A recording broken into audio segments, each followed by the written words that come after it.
Адамға үйді бердің деді. Маған нені бересің дегенде, сенің үйің дәретхана, монша, лас жерлер деді ағайындар.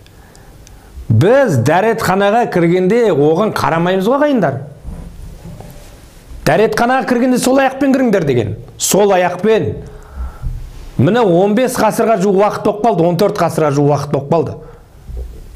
Пайғамбар саллаллаху алейхи ва саллям айтып кеткен хадисі, сол аяқпен кіріп бара жатқанда жүрек қысылса, сыртқа құлайды екен адам.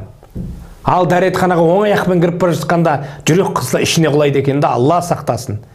Дәретхананың ішінде жүріп кетіп өліп қап дегенде масқара ғой. Сондықтан сол аяқ әдебін қараңыздар. Мына әдепті қараңыздар. Ақыр әдептен бастадық қой. Қараңыздар. Және дәретхананың әдебі жақындап қалған кезде деп дауыс шығаратын біздің ақсақалдар баяғыда. Сөйлемеу, дәрет шығару. Ішінде отырғанда деп қойсаңыз болды. Балам, қайдасың десе, мен туалеттемін деп ұратты, мен дәретханадамын.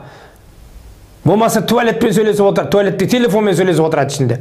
Қалайсың десе, әлхамдулилля дейтіндер де бар, Алла сақтасын да. Мән бермейді ағайындар. Дәретхананы ол жерде сөйлеуге болмайды, ол жерден шығып кету керек. Алла сақтасын. Айттым ғой, міне ол кімнің үйі екен, лағнатулланың үйі. Стайзбилля.